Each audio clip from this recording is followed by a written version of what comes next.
this is Dr. Do again. This video is outside of medicine. Continue with viewing history through reading. I'm going to continue to read. Early the next morning, Abraham got up and saddled his donkey. He took with him 2 of his servants and his son Isaac.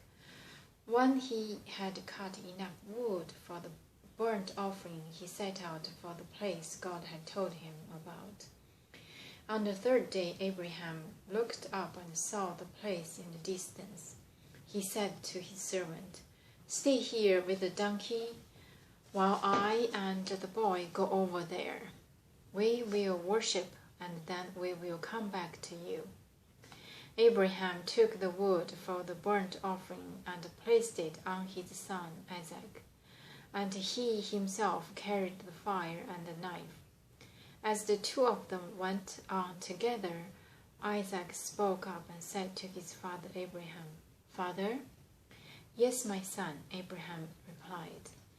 "The fire and the wood are here," Isaac said, "but where is the lamb for the burning offering?" Abraham answered, "God himself will provide the lamb for the burnt offering, my son." And the 2 of them went on together. When they reached the place God had told him about, Abraham built an altar there and arranged the wood on it. He bound his son Isaac and laid him on the altar, on top of the wood. Then he reached out his hand and took the knife to slay his son. But the angel of the Lord called out to him from heaven, "Abraham, Abraham." "Here I am," he replied. "Do not lay a hand on the boy," he said. "Do not do anything to him. Now I know that you fear God, because you have not withheld from me your son, your only son." Abraham looked up, and there in the thicket he saw a ram caught by its horns. He went over and took the ram and sacrificed it as a burnt offering instead of his son. So Abraham called that place, "The Lord will provide." And to this day it is said, "On the mountain of the Lord it will be provided." The angel of the Lord called to Abraham from heaven a 2nd time and said, "I swear by myself, declares the Lord, that because you have done this and have not withheld your son, your only son, I will surely bless you and make your descendants as numerous as the stars in the sky and as the sand on the seashore. Your descendants will take possession of the cities of their enemies, and through your offspring all nations on earth will be blessed, because you have obeyed me." Then Abraham returned to his servants, and they set off together for Beersheba, and Abraham stayed in Beersheba. Nahor's son. Some time later Abraham was told, "Milcah is also a mother. She has borne sons to your brother Nahor. Uz the firstborn, Baz his brother, Kemuel the father of Aram, Kesed, Hazel, Phaeodash, Jadlaph, and Bethuel. Bethuel became the father of Rebekah. Milcah bore these 8 sons to Abraham's brother Nahor.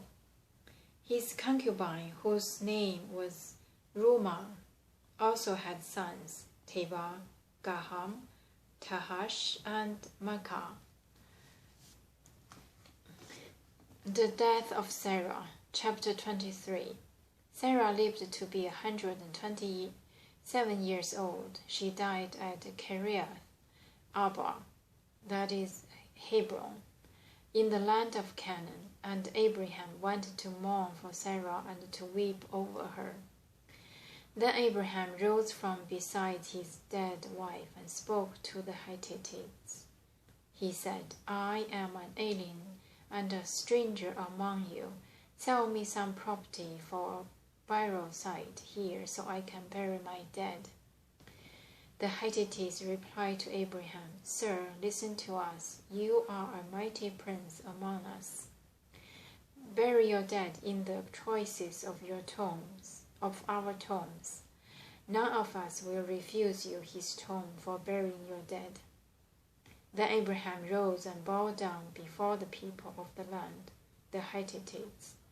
He said to them, "If you are willing to let me bury my dead, then listen to me and intercede with Ephron, son of Zohar, on my behalf, so he will sell me the cave of Machpelah, which belongs to him and is at the end of his field. Ask him to sell it to me for the full price as a burial site among you." Ephron the Hittite was sitting among his people, and he replied to Abraham in the hearing of all the Hittites who had come to the gate of his city. "No, my lord," he said, "listen to me. I give you the field, and I give you the cave that is in it. I give it to you in the presence of my people. Bury your dead." Again Abraham bowed down before the people of the land, and he said to Ephron in their hearing, "Listen to me if you will. I will pay the price of the field.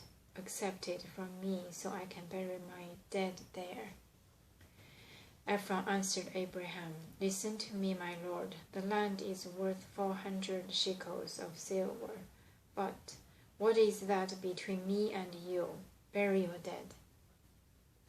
Abraham agreed to Ephron's terms and weighed out for him the price he had named in the hearing of the Hittites, 400 shekels of silver, according to the weight current among the merchants. So Ephron's field in Machpelah near Mamre, both the field and the cave in it, and all the trees within the border of the field, was deeded to Abraham as his property in the presence of all the Hittites who had come to the gate of the city. Afterwards Abraham buried his wife Sarah in the cave in the field of Machpelah near Mamre, which is at Hebron in the land of Canaan. So the field and the cave in it were deeded to Abraham by the Hittites as a burial site.